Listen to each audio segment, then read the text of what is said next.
Loué et remercié soit le Seigneur de nous permettre de chanter cela avec un cœur joyeux et de le croire.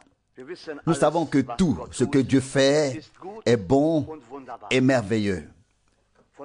Dès le début, lorsqu'il a fondé la terre et créé toutes choses, et tout était très bon. C'est quelque chose de glorieux. Et nous, en tant que croyants, nous croyons à sa parole et à ses promesses qu'il a données dès le début et qui s'accomplissent jusqu'à nos jours. Nous sommes si heureux de ne pas avoir à nous appuyer sur des hommes, mais nous nous appuyons sur la parole infaillible de Dieu. Nous nous appuyons sur ses promesses, car nous savons chaque parole et chaque promesse qu'il a prononcée et fait connaître par ses serviteurs, les prophètes, s'accomplira, que ce soit plus tôt ou plus tard, mais ce que la bouche du Seigneur a prononcé est merveilleux et s'accomplira en son temps. Pas en notre temps ou si les hommes le pensent, mais en son temps. Et c'est là notre espérance. Nous ne pouvons rien faire venir de nous-mêmes, rien tirer vers nous. Et nous ne le souhaitons pas du tout. Mais nous nous réjouissons de l'action de notre Dieu et nous en sommes tellement heureux. Je voudrais maintenant lire avec vous une parole de Dieu que sa bouche a prononcée au jour du prophète Ésaïe et aussi quelques versets du Nouveau Testament, de la Nouvelle Alliance. Hier, nous avons lu d'Ésaïe 66 hier. Aujourd'hui, je voudrais lire d'Ésaïe 65. Et ici, nous voyons et entendons la parole de Dieu. Il parle ici par l'intermédiaire d'Ésaïe, le prophète au chapitre 65 à partir du verset 17. Ésaïe 65, verset 17. Car sachez bien que je vais créer de nouveaux cieux et une nouvelle terre. Pouvons-nous tous croire cela? Si Dieu l'a dit, cela arrivera et s'accomplira. Verset 17, de sorte que l'on ne se souviendra plus des conditions antérieures et qu'elles ne reviendront plus à l'esprit de personne.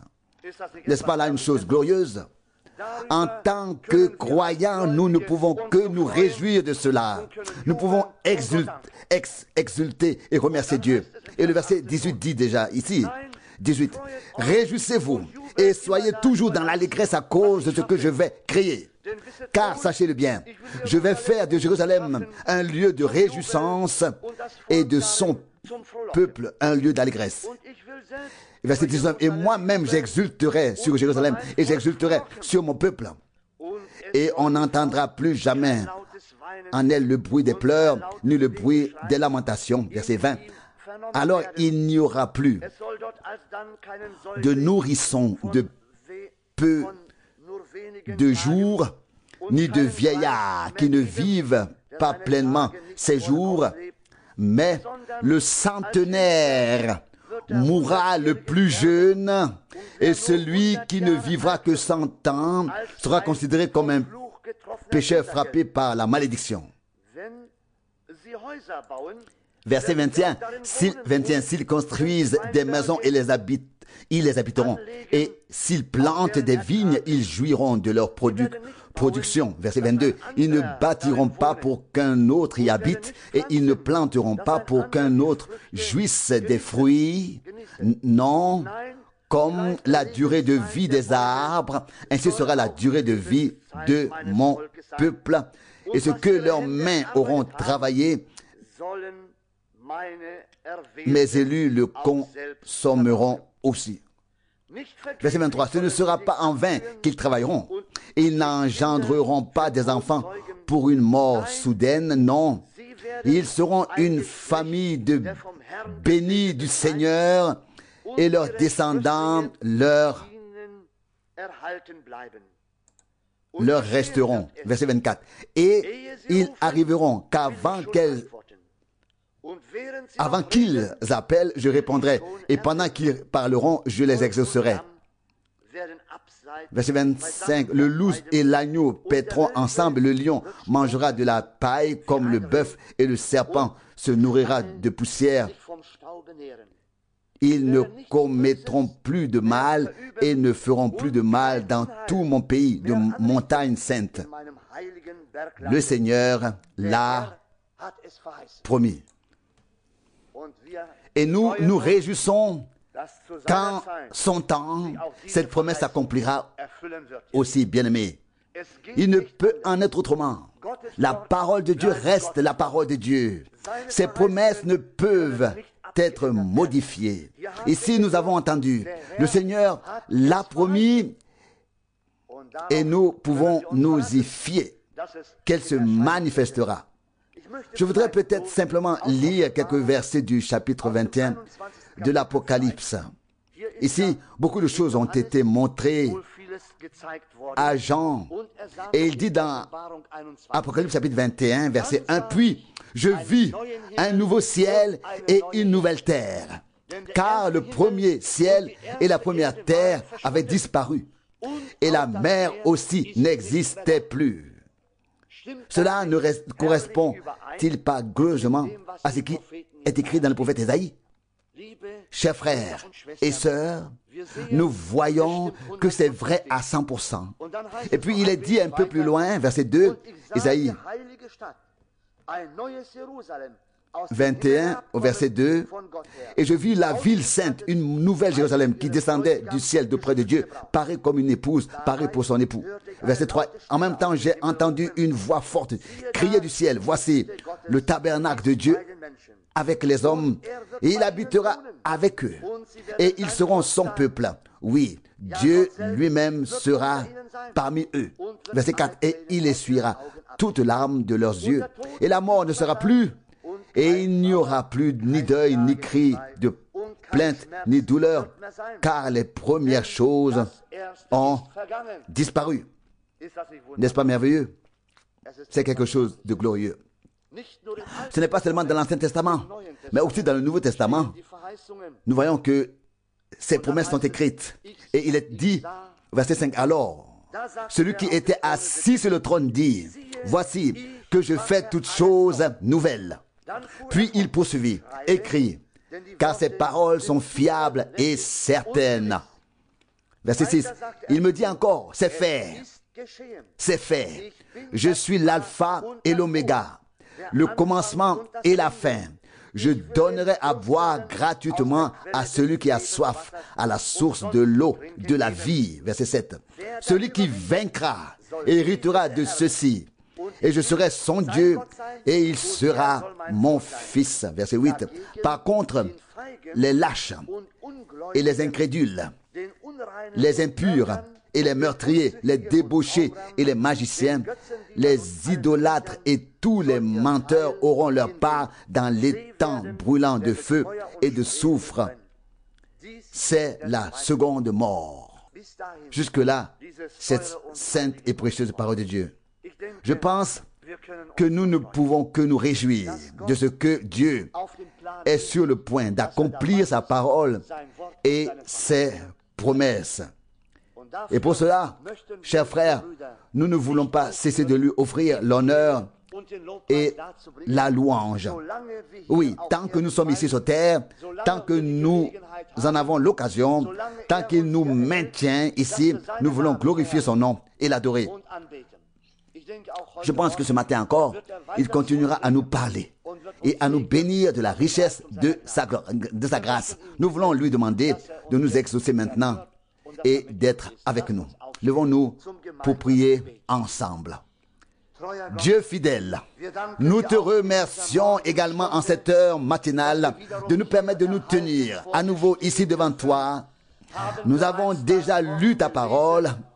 Et nous pouvons nous réjouir de ta parole, car tu es un Dieu glorieux, tu as parlé de manière admirable, tu as fait connaître ton plan à ton peuple, c'est à nous les plus petits que tu t'es révélé, que tu t'es fait connaître. Et nous croyons et faisons confiance à tes paroles, car nous voyons qu'elles s'accomplissent même en nos jours. Seigneur, nous ne voyons pas seulement ce qui s'est accompli un jour et ce qui s'accomplira un jour, mais nous voyons aussi ce que tu fais s'accomplir en nos jours. Nous en sommes si heureux et nous te rendons gloire, louange et adoration. Nous te prions, Seigneur, d'être avec nous ce matin aussi et de nous bénir, de bénir ton serviteur, notre frère, lorsqu'il apportera ta parole, et de nous bénir tous ceux que nous et de nous bénir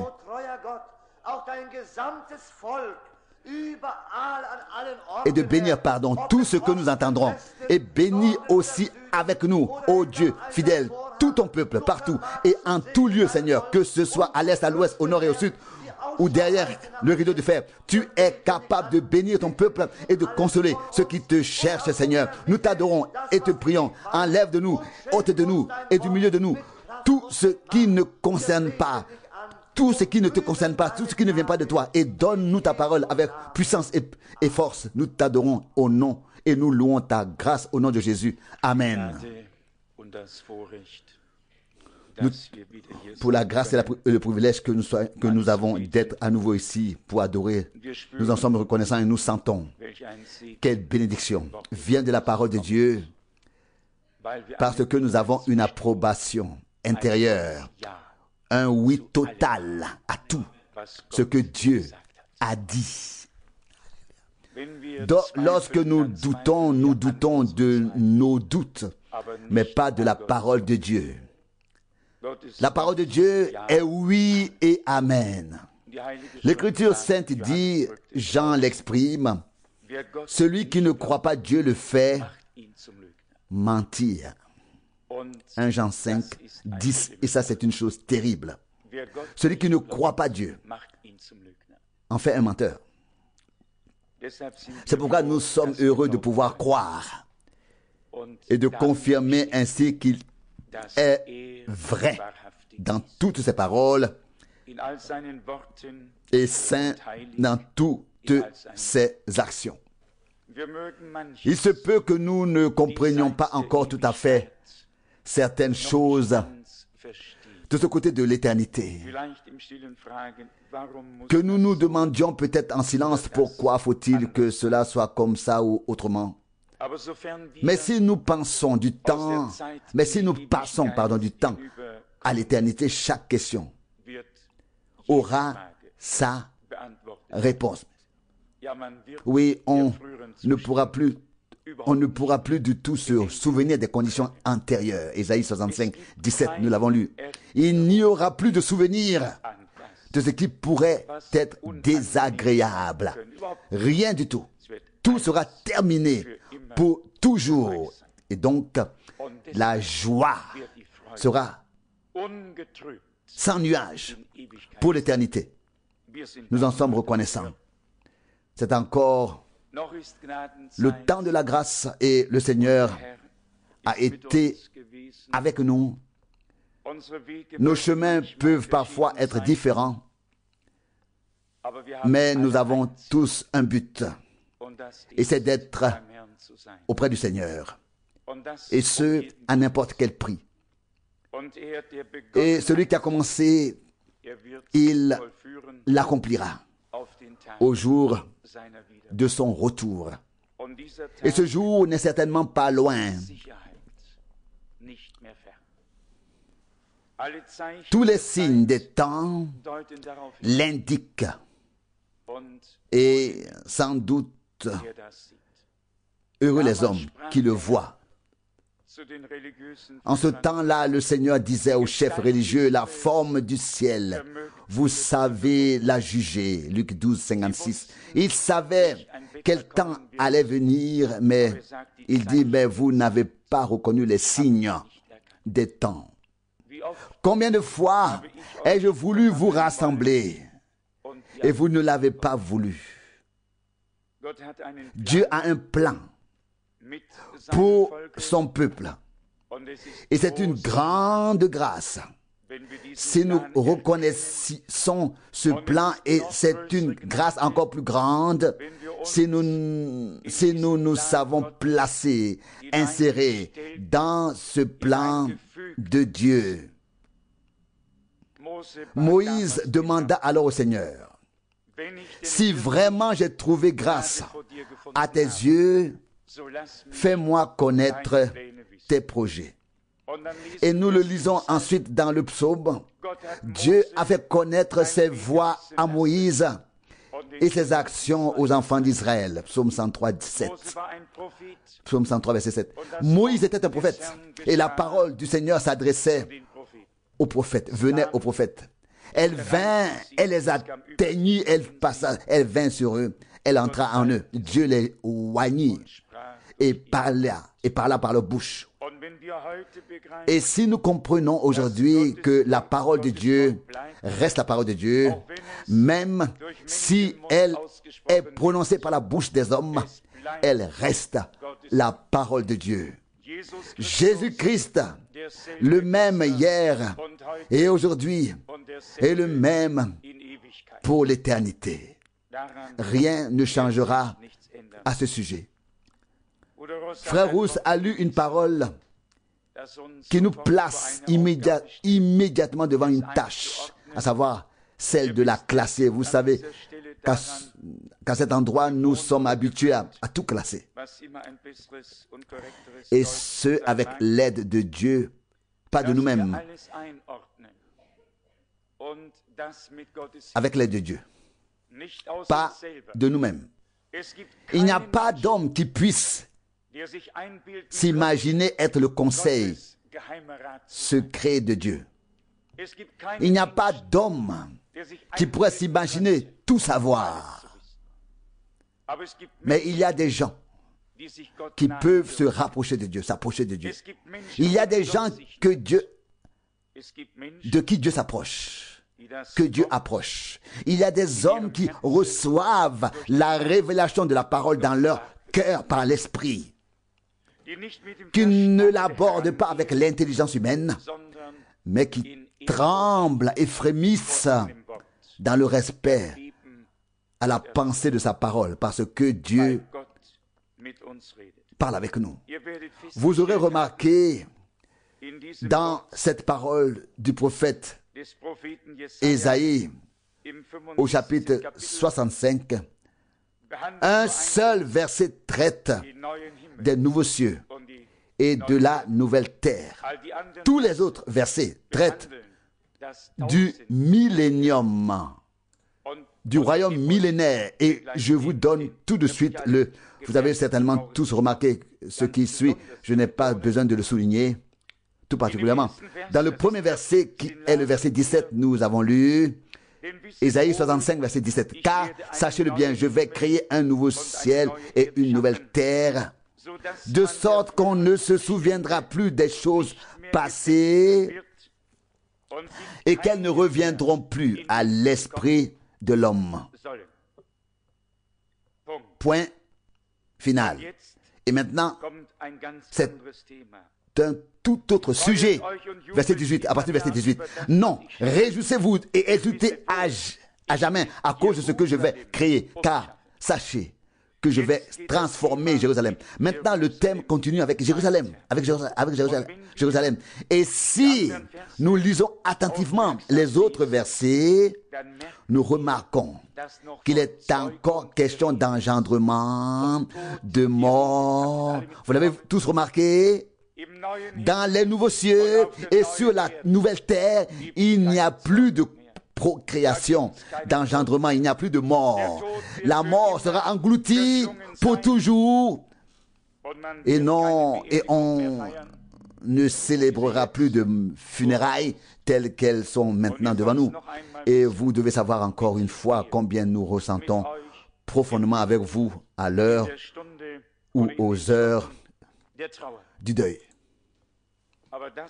Mais je voudrais aussi dire ici, en guise de reconnaissance, que notre chère sœur Patchke s'est occupée de votre cher papa et beau-père avec un tel dévouement et un tel sacrifice Que cela soit également dit ici, aujourd'hui, avec toute notre reconnaissance.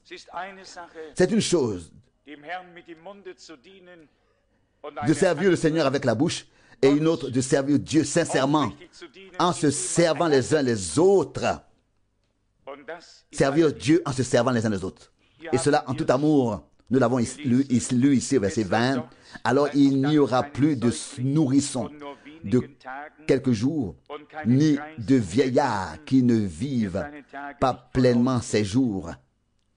Mais c'est le centenaire qui mourra le plus jeune.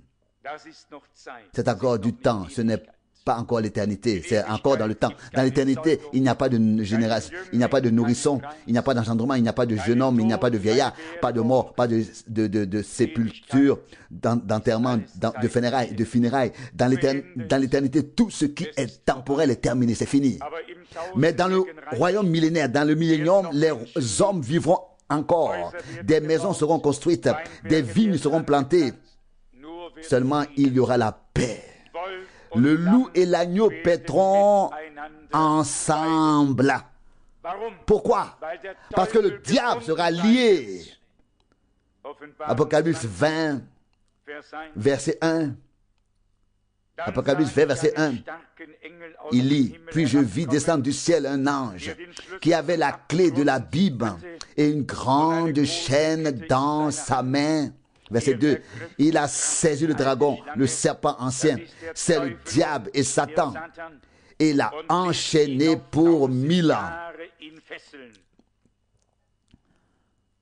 Au moment où Satan sera lié, et cela se passe avant le début du règne de 1000 ans.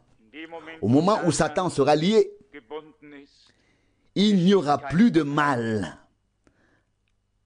Alors il y aura la paix pendant 1000 ans. Et nous régnerons avec le Seigneur. Et ce n'est qu'après les 1000 ans que viendra le jugement final. Et après le jugement final, les nouveaux cieux et la nouvelle terre. Et alors l'éternité commencera à nouveau. Il y a bien eu une période. La parole ne convient pas tout à fait, car l'éternité n'implique pas de notion de temps, mais il y a eu un état d'éternité. Puis le temps a commencé. Et le temps débouche ensuite à nouveau dans l'éternité et s'arrête. Et nous, fils et filles de Dieu, vivrons éternellement, tout comme Dieu vivra éternellement. Nous avons du mal à le croire, n'est-ce pas? Mais c'est une réalité divine. Celui qui croit au Fils de Dieu a la vie éternelle. Il est passé de la mort à la vie déjà maintenant. Jean 5, verset 24. Et notre Seigneur a dit, celui qui croit en moi vivra même s'il meurt.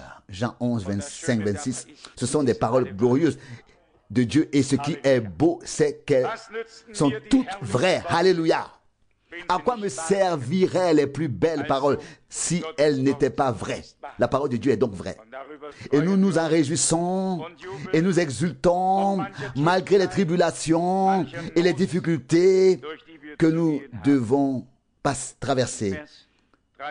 Le verset 23 dit, Ésaïe 65, verset 23, ce n'est pas en vain qu'ils se fatigueront, ce n'est pas en vain qu'ils engendreront des enfants pour une mort soudaine. Non, ils seront une race bénie du Seigneur et leurs rejetons, leurs seront conservés. Il en sera ainsi. Mais seulement parmi ceux qui n'appartiennent pas à l'église épouse, laissez-moi le dire ici clairement, tous ceux qui appartiennent vraiment à l'église épouse et qui seront enlevés avant et reviendront avec le Seigneur après la grande tribulation pour régner avec lui pendant 1000 ans, ils seront avec les seigneurs dans la ville sainte. Car c'est ainsi qu'il est écrit, Apocalypse 21, 2 et 9, 10.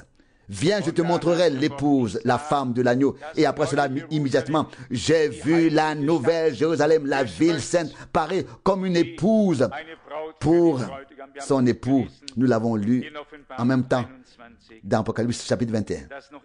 Pour l'étayer encore plus définitivement, lisons ici le verset 25 d'Ésaïe 65. Ésaïe 65, verset 25. Le loup et l'agneau paîtront ensemble. Le lion mangera de la paille avec le bœuf et le serpent se nourrira de poussière. Il ne fera plus de mal, ils ne causeront plus de ravages dans tout le pays de mes montagnes saintes. Le Seigneur l'a promis. Aujourd'hui, le lion dévorerait l'agneau.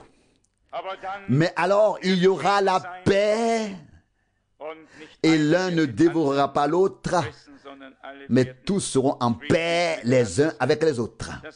La même parole se trouve d'ailleurs aussi dans Ésaïe au chapitre 11 du verset 6. Alors le loup, Ésaïe 11 verset 6, alors le loup séjournera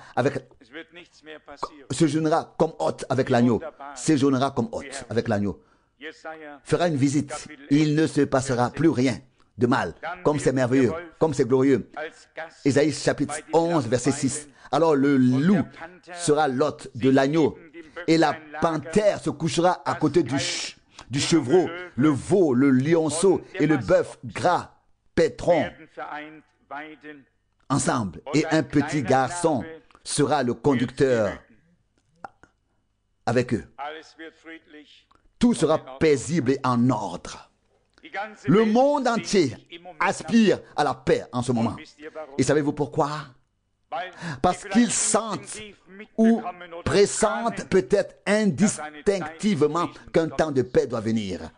Mais ce temps ne viendra pas sur une initiative humaine, car la paix doit commencer dans le cœur.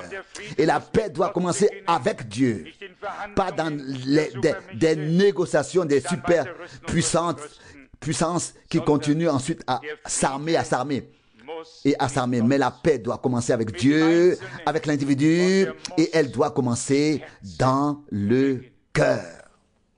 C'est pourquoi un poète chante: quand la paix avec Dieu pénètre mon âme, mon cœur exulte et se réjouit. Nous voyons ainsi se profiler dans un avenir très proche ce que Dieu a promis dans sa parole. Pour rester dans le même thème ou celui qui s'y rapporte, je lis le verset 6 d'Ésaïe 25. Ésaïe 25, verset 6.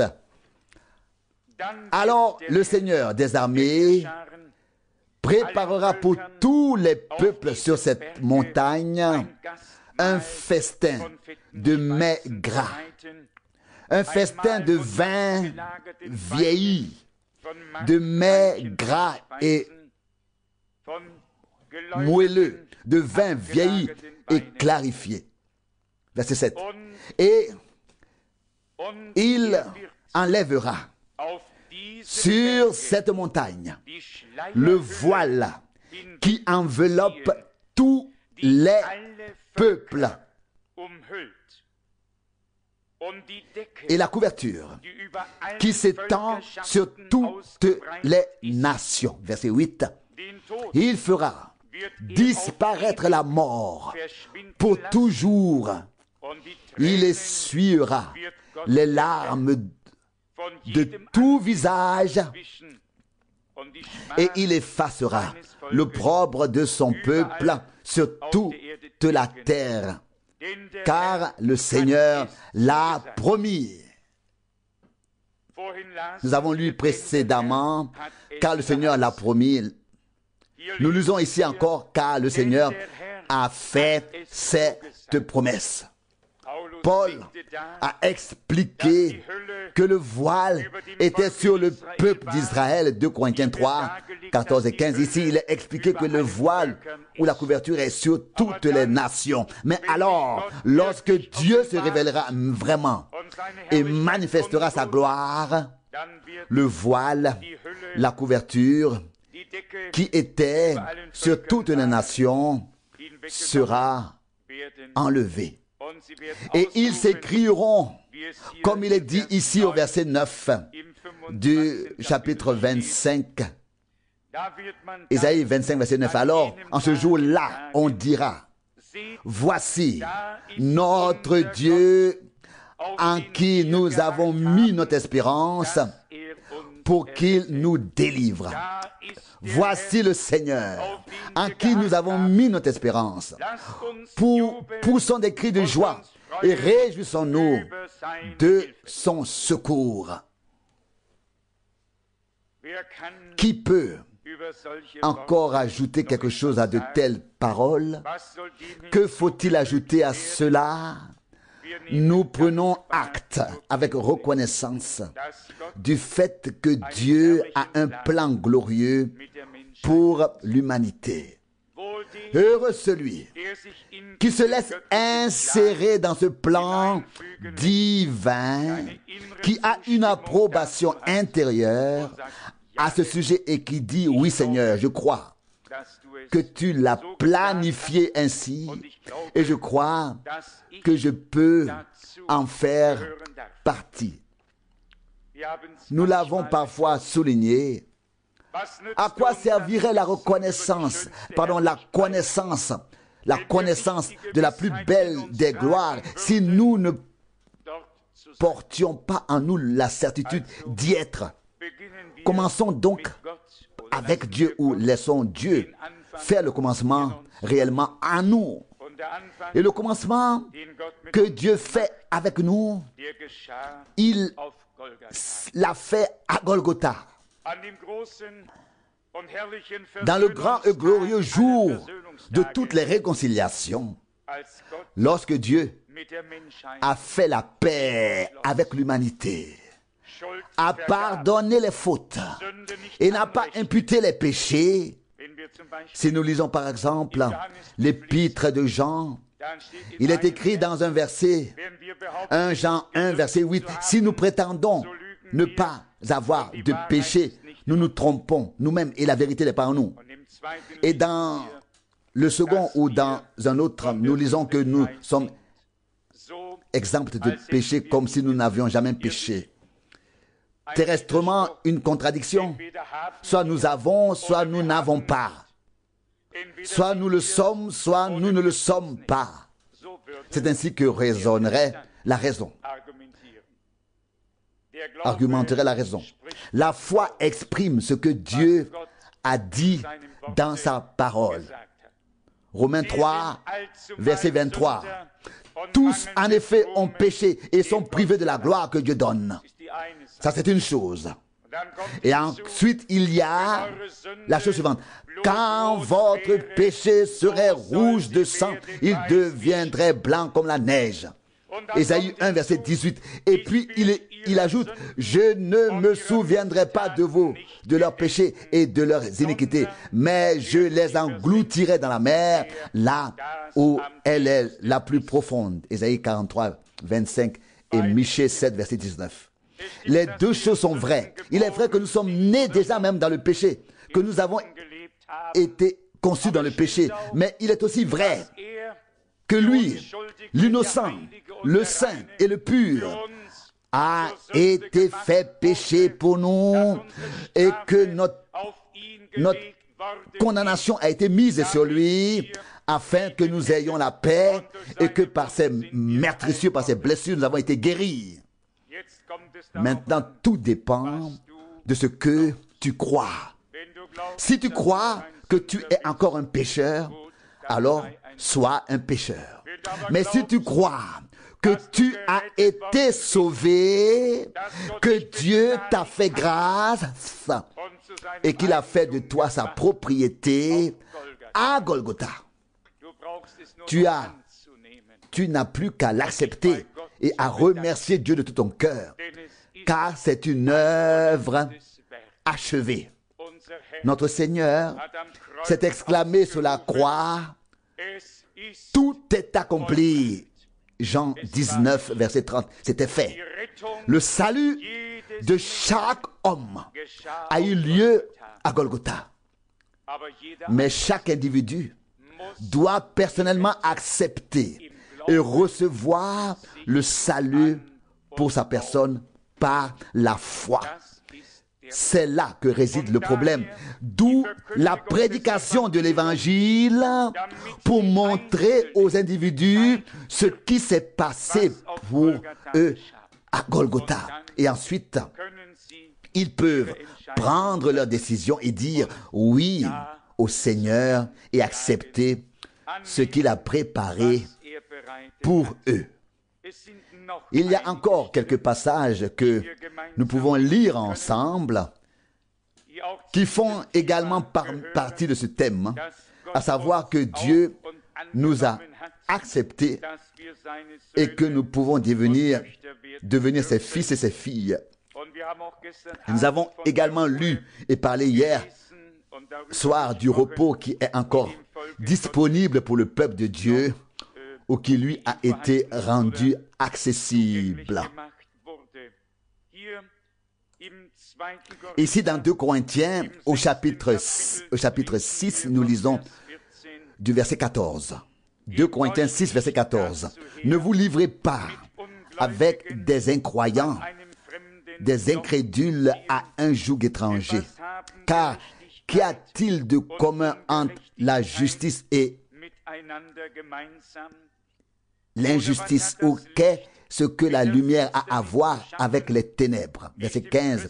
Comment Christ s'accorde-t-il avec Béliard, auquel est la communion entre un croyant et un incroyant? Bien-aimé, il faut être une fois parmi les non-croyants pour mesurer l'ampleur de la différence. Et combien cela nous fait mal à nous qui aimons notre Seigneur lorsqu'il est bafoué, lorsqu'on ne lui accorde aucune foi, lorsque des blasphèmes franchissent les lèvres. Nous remarquons très vite combien la différence est grande entre un croyant et un non-croyant. Il est dit plus loin, verset 16, « Comment le temple de Dieu s'accorde-t-il avec les idoles ?» Hier, nous avons lu la parole d'Ésaïe 66, verset 1, « Les cieux sont mon trône et la terre mon marchepied. Quelle maison me bâtiriez-vous et quel lieu me donnerait-on pour demeure ?» Et ici, nous lisons au verset 16, 2 Corinthiens 6, « Comment le temple de Dieu s'accorde-t-il avec les idoles ?» Et voici ce qui arrive. Verset 16. « Après tout, nous sommes le temple du Dieu vivant, comme Dieu l'a dit.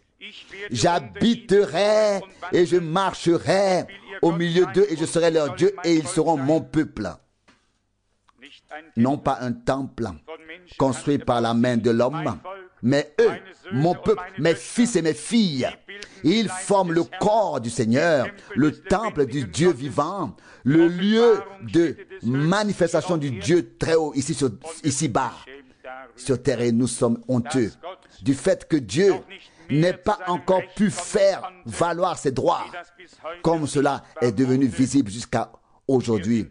Nous en sommes affligés, mais nous croyons qu'il viendra à son plein droit et manifestera ce qu'il a. Et manifestera qu'il habite parmi les siens. Verset 16, nous sommes, après tout, le temple du Dieu vivant, comme Dieu l'a dit. Que disait alors notre Sauveur autrefois dans Jean 2, verset 19, « Détruisez ce temple et en 3 jours je le relèverai. » Les gens l'entendirent et dirent, « Cela fait 46 ans qu'on construit ce temple et tu va le rebâtir en 3 jours. Ils ne comprirent pas qu'il parlait du temple de son corps. Sur terre, notre Seigneur était un homme. C'était un temple dans lequel Dieu avait fait sa demeure. Mais maintenant, en tant qu'Église du Seigneur, nous sommes le temple du Dieu vivant. C'est ce que nous avons essayé de dire hier soir. Dieu est vivant et il a besoin d'un temple vivant. Dieu a besoin d'une bouche pour pouvoir parler, de mains pour pouvoir les imposer. Oui, comment veut-il le faire? Il a besoin de toi et de moi. Il veut t'utiliser, toi et moi. Dieu ne prend pas le soleil, le vent, la lune ou les étoiles. Dieu ne prend même pas les anges qui pourraient s'avancer ici devant, car ils ne seraient pas en mesure de nous annoncer l'évangile. Ils ne savent même pas ce que cela signifie d'être sauvé. Ils ne savent même pas ce que cela signifie d'être perdu. Comment pourraient-ils nous apporter le message de joie? Dieu a fait en sorte que le son de ce glorieux message et sa proclamation soit porté de génération en génération. Nous nous sommes souvenus avec gratitude de notre frère bien-aimé qui a été un très vieux combattant de notre Seigneur pendant de nombreuses années. Et nous savons qu'il peut maintenant contempler ce qu'il a cru. J'ai été heureux d'entendre hier soir le témoignage de son départ et quelle paix, quelle joie, quel chant au dernier moment encore. Pas d'agonie, un passage paisible du temps à l'éternité. C'est cela. C'est la réalité. Ce sont des gens qui ont fait l'expérience de Dieu, qui ont connu et expérimenté Dieu, qui n'étaient pas seulement pieux ou religieux, mais qui servaient le Seigneur. Il se peut que je me répète en disant qu'au sein d'une famille, même un croyant, le plus croyant et le plus consacré à Dieu, reste toujours un homme. Ne l'oubliez pas, chers proches. Même le plus grand homme de Dieu sur terre reste un homme. Et parce qu'il reste un homme, il n'est pas exclu que certaines choses puissent être vues ou jugées différemment de ce qu'il a jugé. Mais cela n'a absolument rien à voir avec une relation avec Dieu. Ce ne sont que des hommes qui s'y arrêtent pour trouver peut-être leur propre excuse, mais ce n'est pas le cas pour vous, donc nous n'avons pas besoin de nous y attacher, de nous y attarder. Verset 16, je relis 2 Corinthiens 6, nous sommes quand même le temple du Dieu vivant. Est-ce que c'est vrai? Ou est-ce seulement écrit ainsi? Le sommes-nous vraiment? Dieu a-t-il pu faire sa demeure dans ton cœur et dans le mien? A-t-il pu nous réunir en tant que membres, nous joindre en tant que membres du corps de Jésus-Christ pour former un temple saint dans lequel il peut ensuite habiter, marcher, parler, agir?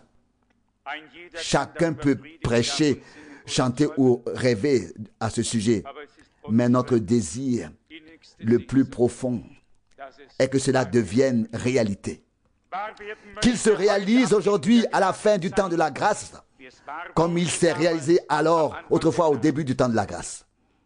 Que Dieu, comme nous l'avons entendu à maintes reprises par la bouche de frère Branham, Dieu rétablit tout à la fin et ramène tout à la juste place par la grâce. Verset 17 de 2 Corinthiens 6, maintenant c'est pourquoi retirez-vous du milieu d'eux et séparez-vous, ordonne le Seigneur, et ne touchez à rien d'impur, et je vous recevrai. Et verset 18, je serai pour vous un père, et vous serez pour moi des fils et des filles, dit le Seigneur Tout-Puissant. Quelle parole merveilleuse! Une parole vraie, une parole sainte de notre Dieu. Sortez. Retirez-vous, oui. Sortir d'où? Se retirer d'où? De tout. Ce qui n'est pas conforme à la parole de Dieu. Pas de ce monde. De toute Babel religieuse. De tout ce qui n'est pas en accord avec les Saintes Écritures, avec la Bible, et revenir ainsi au Seigneur réellement, pour que nous soyons en accord avec lui et sa parole. Un homme qui veut être en accord avec Dieu doit d'abord être en accord avec sa parole. Si quelqu'un pense qu'il est en communion avec Dieu et qu'il est en accord avec lui, et qu'il n'est pas en accord avec sa parole, disons-le clairement, alors il y a quelque chose qui ne va pas. Et nous ne prétendons pas que tout est en ordre avec nous, mais nous prétendons aller vers le but avec une foi totale, avec la conviction qu'à la fin, tout sera en ordre à 100%, comme cela était vrai et en ordre à 100% au début, au commencement de l'Église, car telle est la voie de Dieu avec son Église. Il veut, en effet, préparer une Église sans tache et sans ride, qui soit présentée devant sa sainte face dans la sainteté, irréprochable, comme c'est écrit dans Éphésiens 5, verset 27. Maintenant dans 2 Corinthiens 6, verset 16, j'habiterai et je marcherai au milieu d'eux, je serai leur Dieu et ils seront mon peuple. Verset 18, et vous serez pour moi des fils et des filles, dit le Dieu Tout-Puissant. Nous avons encore une parole dans le prophète Ésaïe. Il est écrit ici, au chapitre 60, Ésaïe 60, la deuxième partie du verset. Ésaïe, chapitre 60, la deuxième partie du verset 13. Car j'honorerai le lieu où reposent mes pieds. Verset 14. Les fils de tes oppresseurs viendront à toi, courbés, et tous tes détracteurs se prosterneront à la plante de tes pieds. Ils t'appelleront la ville du Seigneur, la Sion du Saint d'Israël. Je m'intéresse particulièrement à la déclaration « car j'honorerai les villes où reposent mes pieds ». Il y a un repos pour le peuple de Dieu. Hébreux 4, 9. Si en tant que croyants, nous nous ouvrons au Seigneur et nous nous mettons à sa disposition, et s'il peut descendre parmi nous et qu'il puisse faire sa demeure et marcher, parler et agir parmi nous, alors ça deviendra une ville, un lieu qu'il sanctifiera, qu'il honorera, non pas à cause de nous, mais à cause de sa sainte présence. Ce n'est pas une montagne sainte, mais le saint sur la montagne sainte. Ce n'est pas un lieu saint, mais le saint dont la présence sanctifie le lieu. Ce n'est pas un homme saint, c'est le saint dans l'homme qui le sanctifie. Et notre Seigneur a parlé dans l'évangile de Jean, au chapitre 17, verset 19, Jean 17, 19. Et pour eux, je me glorifie, je me sanctifie, Père, moi-même afin qu'eux aussi soient sanctifiés en vérité. Il n'y a pas d'homme qui puisse apporter sa propre justice et sa propre sainteté. Elles ne sont pas valables devant Dieu. Comme dit le prophète, toute notre justice est comme un vêtement souillé. Isaïe 64, verset 6. Mais alors, il a été fait pour nous, pour justice. Il a été fait pour nous, justice, rédemption. Corinthiens 1, verset 30, la parole que Paul a adressée aux Corinthiens. Tout est glorieux et tout est vrai. Alléluia. Gloire à notre Dieu. Et cela d'éternité en éternité. Dans les Hébreux au chapitre 4, nous pouvons encore lire les versets 8, 9 et 10. Hébreux 4, verset 8. Car si Josué les avait vraiment introduits dans le repos, Dieu ne parlerait pas d'un autre jour plus tard. Verset 9, Hébreux 4, verset 9 maintenant. Ainsi, un repos sabbatique reste encore réservé ou présent au peuple de Dieu. Verset 10, car celui qui est entré dans son repos est aussi entré dans le repos de ses œuvres, tout comme Dieu l'est des siennes. Nous avons entendu du frère Rousse dire que Dieu a créé toutes choses et qu'elles étaient très bonnes, très bien. Tout était très bien. Et ensuite, il est écrit, et Dieu se reposa. Dieu se reposa. Genèse 2, verset 2. Dieu se reposa de toutes ses œuvres. Après avoir tout créé et tout examiné, il dit, c'est très bon. Il n'y a pas encore aujourd'hui d'homme qui puisse proposer une amélioration de la création, pas encore. Il y a des critiques, mais aucun qui pourrait faire mieux que ce que Dieu a fait. Dieu s'est reposé de toutes ses œuvres. Lorsque nous nous reposons en Dieu, nous nous reposons également de toutes nos propres œuvres. Nous savons alors très bien qu'elles ne sont pas très bonnes, c'est-à-dire le contraire de ce qui est dit de Dieu. Je relis les versets 9 et 10, Hébreux 4, verset 9. Ainsi, un repos sabbatique reste encore réservé, ou bien alors reste encore présent pour le peuple de Dieu.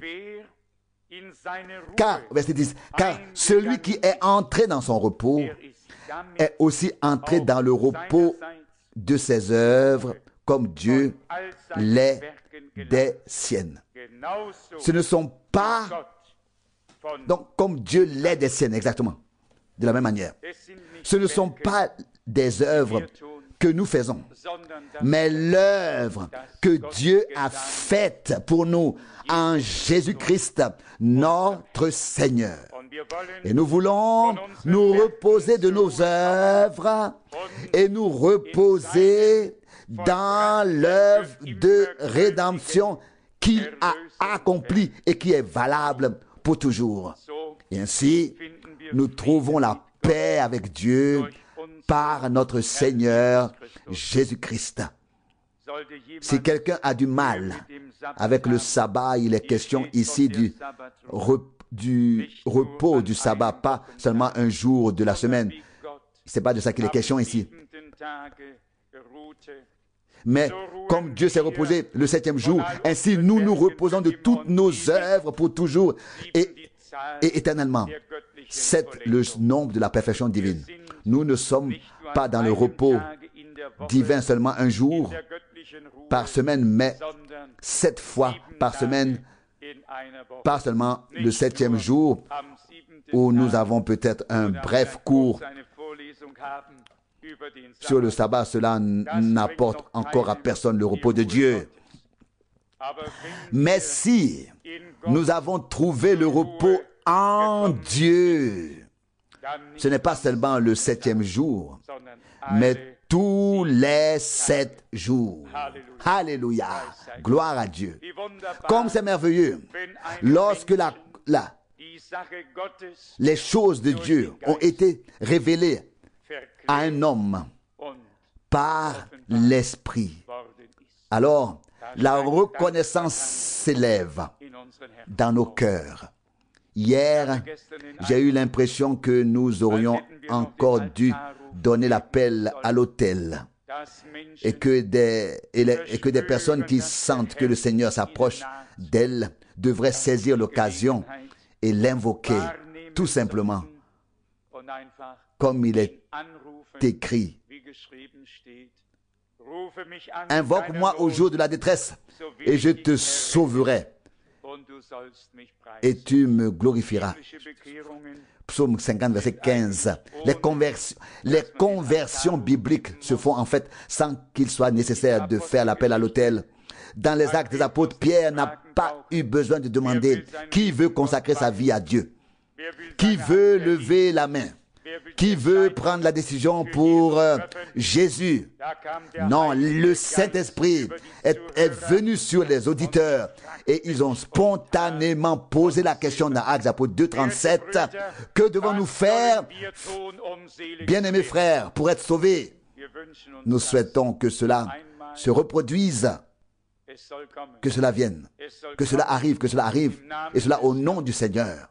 Combien de conversions il y a-t-il aujourd'hui? Et ce n'est pas une critique, c'est une triste constatation sous laquelle nous devons tous nous incliner. Combien sont réellement convertis? Combien de conversions y a-t-il qui ont été produites par l'influence humaine sans que des hommes aient pu percer et trouver véritablement la paix réelle avec Dieu? Ce que nous souhaitons, c'est une action ancienne, authentique du Saint-Esprit. Avec cette parole authentique, avec l'évangile éternel valable, qui doit être prêché à toutes les nations en témoignage. C'est ce qui est écrit dans Matthieu 24 au verset 14. Il faut que l'évangile du royaume, Matthieu 24, l'évangile de Matthieu, verset 14, soit prêché à toutes les nations. Et comme ensuite, lorsque le temps viendra pour Israël, l'esprit de repentance et de prière viendra sur le peuple d'Israël. Que Dieu fasse déjà maintenant, encore une fois, preuve de miséricorde et répande son esprit sur toute chair. Et nous, les anciens, c'est ainsi que je nous appelle maintenant, qui avons vécu l'époque après la Seconde Guerre mondiale, l'époque du réveil qui était partout dans toutes les villes et tous les villages où que l'on aille, nous pouvons nous rappeler comment l'Esprit de Dieu a agi sur terre, comment les gens ont éclaté en sanglots, ont invoqué le nom du Seigneur en larmes et ont été sauvés. C'était des temps glorieux.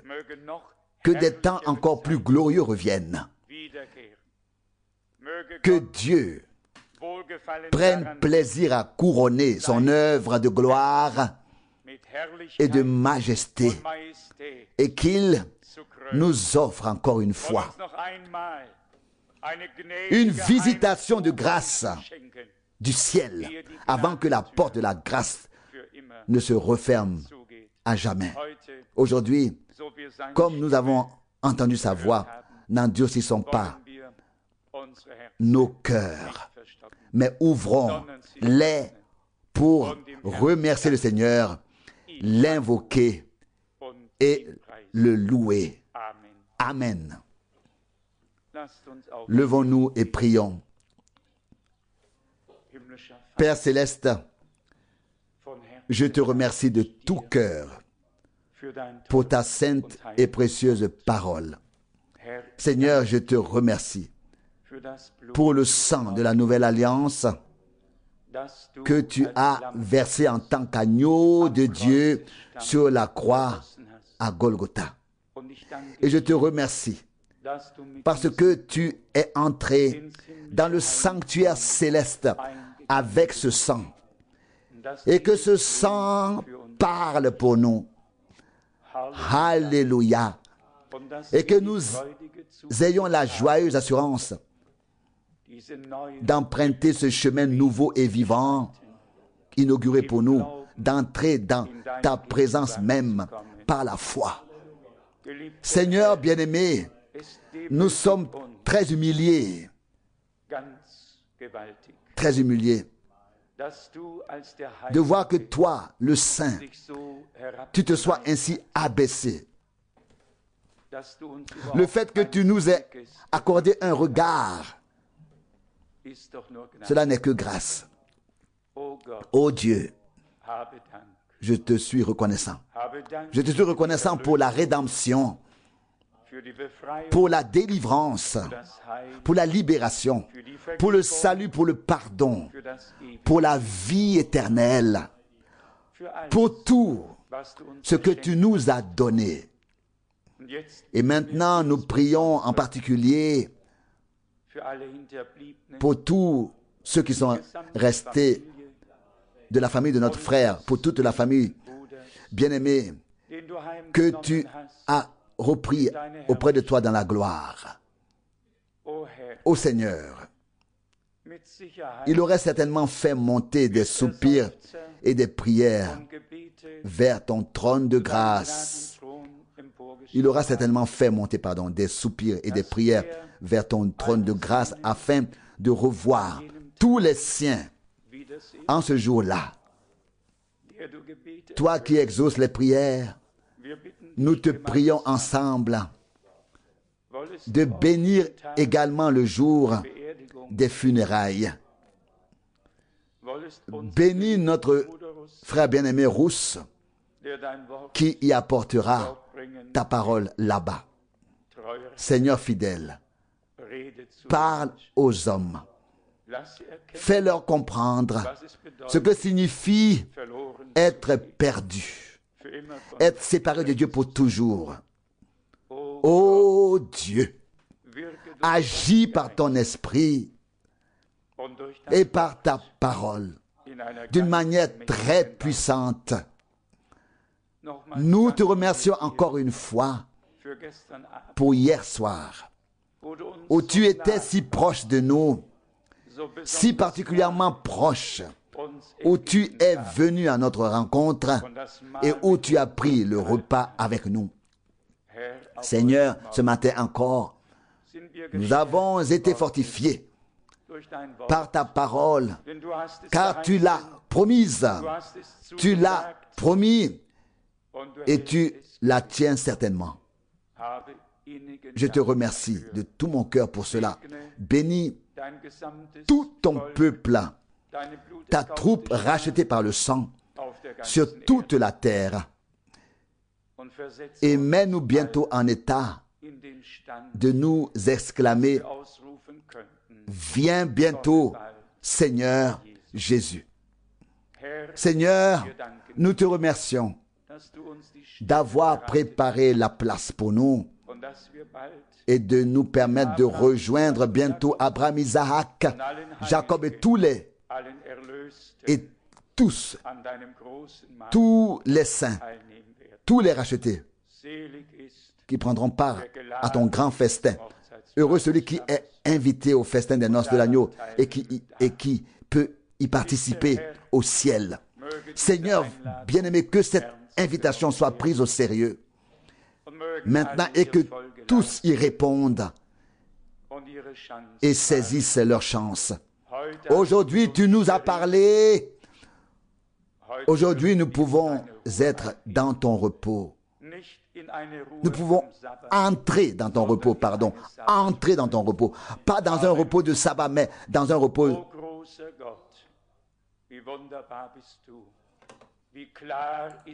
sabbatique. Alléluia. Oh grand Dieu, comme tu es merveilleux, comme ta parole est claire. Alléluia. Oh, nous te remercions pour ton esprit qui a donné la parole, qui a inspiré la parole et qui nous l'a fait vivre, qui la rend vivante et la révèle. Bénis-nous ensemble et sois avec nous tous. Au nom de Jésus. Amen.